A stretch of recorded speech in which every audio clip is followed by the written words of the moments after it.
Driving or walking around Albany, there's a good chance you've seen signs that look like this: for lease, open office space, and more of them are coming. Tonight we talk to experts who say Albany is at a critical point in its downtown and the future for open office spaces and empty storefronts. Amtrak service from Albany to New York suspended for days when it's expected to be back up and running. Plus, getting started as a young adult can be scary and overwhelming. A local nonprofit is helping make that transition easier. CBS 6 News starts now. First at 5 tonight, Craig Ross Jr., the man accused of kidnapping a 9-year-old from Moreau Lake State Park, is due back in court Friday. Ross Jr. was arrested in October for the disappearance and charged with kidnapping after police matched him to a fingerprint on a ransom letter seeking money for the girl's safe return. The ransom note was left in the mailbox at that girl's home. And Albany police are investigating what appear to be 2 deadly overdoses. Police found the man and a woman near Bradford and North Lake Avenue earlier today. Police are not sharing any other details at this time. Well, new at 5 tonight, experts say downtown Albany is at a critical stage. While residential properties are filling up, empty storefronts and vacant office spaces are rising. Yeah, those trends compounded by the movement to working from home brought on by the pandemic and also recent accounts of shoplifting in stores. CBS 6's Tom Eshin is live for us in the city tonight. Tom, I know you've reported on these trends last year, so what has changed since then? Tom, thanks.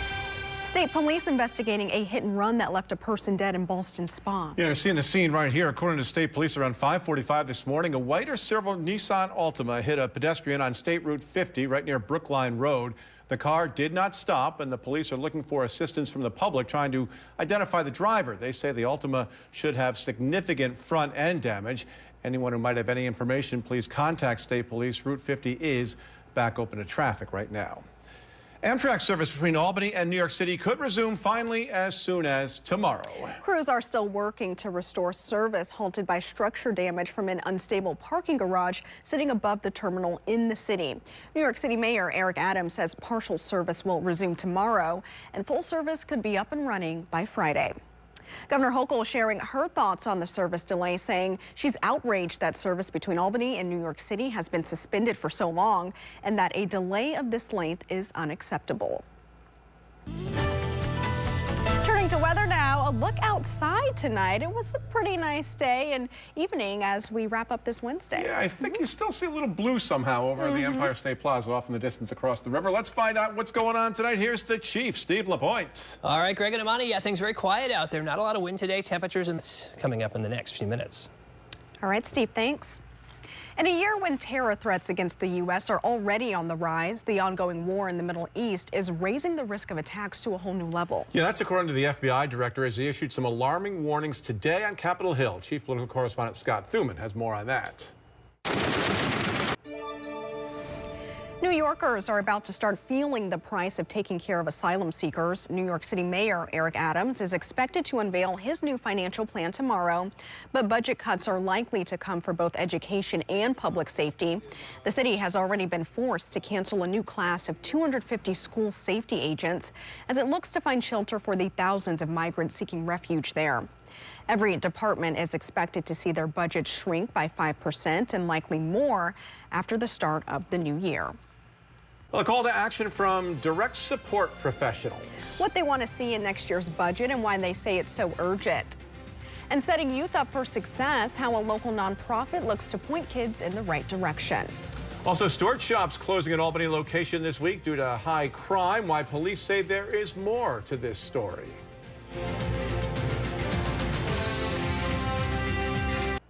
Setting youth up for success. That's the goal of a local nonprofit that's using a new location and a new program to get it done.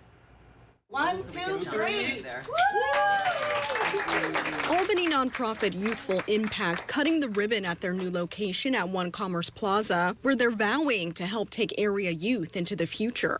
And when young people can see themselves in their future, they stay in school, they complete high school, or they enter programs like this to jumpstart or to accelerate or to fill the gaps that might not have been met in a traditional educational environment.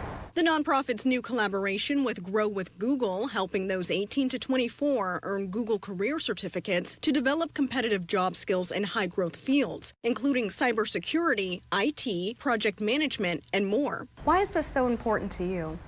It's important to me because it's not okay not to have a living wage after 12 years of school and 4 years of college. And even if you didn't finish college, that is still really disappointing and frustrating to me because young people get in debt, they are frustrated, and the country's falling behind. But people in this program, like Deanna Davis, are doing something to change that. The single mother completed high school but never went to college and is currently living with her mother, but hopes the digital marketing skills she's learning here will help provide a new life for her and her son. I just decided to join the program because they give you access to certain things that just wasn't available to a lot of people. Christopher, hopeful upskilling through IT will help improve his life too. After high school, I graduated and I knew for myself that I needed income for myself because I'm getting older and I can't just live off of my mom. In high school, I didn't have any tech classes, so this was my only actual chance to show what I could do in IT, and I accomplished it. Once students complete the free program, they'll be connected to more than 150 employers, including Google, Walmart, and Verizon, in hopes that the networking and potential job opportunities will help make the right impact on this group. We wanted them to have in-demand skills that employers can hire them when they finish the 2-month program. For more information about Youthful Impact or ways to get involved, visit this story on CBS6Albany.com. Snow showers on Sunday and gusty wind. All right, tomorrow. You're going to show up for work tomorrow, right? I'll be it looks here. like a good day to play hooky. I know, I'll Just be here. saying. All right. Coming up in sports, we're talking about Albany Firebirds. Excitement is building around Arena football as the AFL schedule releases tomorrow. And a special day at Niskayuna High School, seniors signing their athletic letters of intent to play college sports. Also, a new study recommends getting your COVID and flu shots together. How research shows it is actually more effective. And the annual Albany Trade Show is returning this weekend. We take a closer look at what makes this hobby so special in a story that's positively upstate, all new at 6.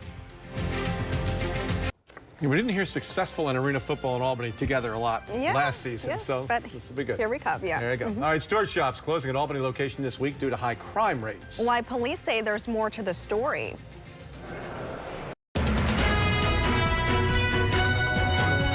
CBS 6 News starts now. First at 5:30, your top stories and your weather headlines. Here's what you need to know. Craig Ross Jr., the man accused of kidnapping a 9-year-old from Moreau Lake State Park at the end of September, is due back in court Friday. Police say his fingerprints were found on a ransom note left in the mailbox at the girl's home. Albany police are investigating what appears to be 2 deadly overdoses. A male and a female were found when police were called to the area of Bradford and North Lake Avenue today. Amtrak services between Albany and New York City could resume as soon as tomorrow. Crews are working to restore service halted by structure damage from an unstable parking garage sitting above the terminal in the city. In-depth coverage on all of these stories online. Just head to CBS6Albany.com. Albany police are speaking out after Stuart Shops announced the closing of a store because of crime. The police chief, Eric Hawkins, says APD has done everything possible to address concerns at that location. CBS 6's Ashley Kusakonki is live in studio tonight. And Ashley, the police have a different version of events. Yeah, Greg and Amani. All right, Ashley, thank you. U.S. retail sales falling slightly last month. The Commerce Department says that sales declined 0.1% in October when compared to a year earlier. This after sales actually increased by 0.9% in September. The Commerce Department says online spending rose last month, but sales at general merchandise stores and furniture stores dropped. And the cost of going to a restaurant was higher than a trip to the grocery store this year. According to Consumer Price Index data, grocery prices rose by 2%. Some items like eggs and lettuce got cheaper, while others like ground beef and pork chops actually went up. The data shows menu prices were up 5%. Rising tensions among U.S. lawmakers, name-calling an alleged assault and a challenge to a fist fight. National correspondent Kayla Gaskins joins us from Capitol Hill. Today, New York Senator Kirsten Gillibrand announcing she'll be voting to pass the House Speaker's plan, which passed the House yesterday. The senator says even though she's voting for the plan, she says it is flawed. In fact, the continued chaos in the Republican-controlled House was a major reason why Moody's lowered the U.S. credit rating from stable to negative. But it allows us to avoid some of the devastating consequences that a shutdown would have wrought. The senator went on to say that work is not finished, especially since the Speaker's plan did not include money for Israel and Ukraine or humanitarian aid for those in Gaza. A new study says getting the flu and COVID-19 shot together is safe and may even be better for you. According to researchers, getting the shots together could make a stronger antibody response against COVID-19 instead of getting the vaccine separately. The study's senior author says these results will likely apply to this year's updated COVID vaccines, but the team is still researching. The study is going through peer review. The senior author says the findings still need to be replicated with a bigger volunteer group. Well, for the first time in a year, President Biden and the Chinese president meet face to face. Yeah, how it's part of a high-stakes summit in California. Also, fires from lithium-ion batteries causing alarm. How New York's fire department is looking to combat the deadly hazard. And the dog days in Vermont, how a local farm has become popular. The world was watching as President Biden sat down with China's president for a meeting outside of San Francisco. Skylar Henry reports on the summit and what's at stake. A Thanksgiving Day tradition approaches the Troy Turkey Trot. Since 1916, runners have gathered in the nation's 12th oldest road race on Thanksgiving morning. A week from tomorrow, runners will once again run either a mile, a 5K, or a 10K. This year, the 5K run will see a new course. We're going to direct the 5K race over the Green Island Bridge and back. As we do with the 10K, that will shorten the race within the city of Troy, make it a little bit of a safer race because there will be fewer intersections to navigate. And organizers are reminding participants to register for the event's popular annual costume contest and to dress to impress.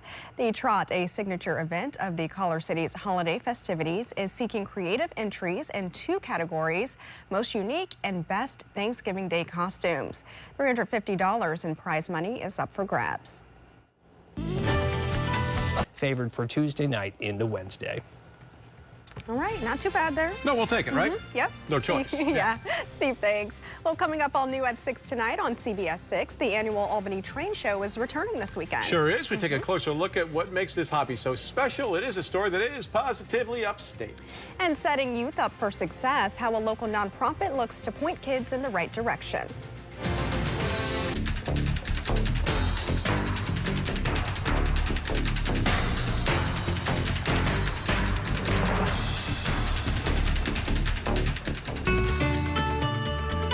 The Fire Department of New York is launching a national campaign now on the dangers of lithium-ion batteries. The campaign comes after 3 more New Yorkers died in a fire involving the batteries over the weekend in Brooklyn. Officials say fire departments worldwide are experiencing an increase in fire incidents involving lithium-ion batteries. FDNY's fire commissioner says the initiative is not about taking lithium batteries away, but educating people on the dangers of the batteries. We have a chance to talk about electrification, talk about modernization and technology and the dangers that it can face, but also the solutions that we can bring to make sure that before new products are brought to market, that they can be done safely. Officials say lithium-ion batteries have caused more than 200 fires, resulting in more than 100 injuries and 17 deaths this year, which is an increase across the board compared to 2022 and 2021. Whether you want to keep an eye on a sleeping baby while you're in the other room or check on your pup while you're away from home, there are lots of options for connected cameras, baby monitors, and nanny cams. But with so many types and so many features, how do you know which one is best for you? In your Consumer Reports tonight, CBS 6's Julia Dunn explains what you need to look for. Jonathan Solomons. Thank you, Julia. You can also use these cameras for more than just kids and pets, like keeping an eye on contractors during work in your house when you're not there at home. And if you have an Amazon Echo Show, you can easily turn that into a home security camera. Now take a look at this. A golden retriever farm in Vermont is going viral. And why wouldn't it, right? When there are cute golden retriever puppies everywhere. The owners of Golden Dog Farm say a travel influencer recently posted a video suggesting the destination during Vermont's fall foliage season. That video now has millions of views. The world's a bit of a heavy place right now. There's a lot going on. And this is just an hour kind of to step away from that. The farm is in Jeffersonville, just north of Burlington. I don't want to read this part because I want to keep watching, I know, but it does look at the offer a dogs. golden retriever experience where several, and I mean several dogs, play and snuggle with guests while they drink cider. The people, not the dogs. They're almost sold out through mid-December, but plan to offer it again next year. I'd pay to watch the dog drink cider. I mean, yeah. How can you have a bad day when you're around all No, those the pups? dogs, the tennis balls, it's all coming together. So cute. All right, still to come tonight, driving or walking around Albany, there's a good chance you're going to see more for lease signs. That's right. Tonight we talk to experts who say Albany is at a critical point in its downtown and the future of open office spaces and empty storefronts.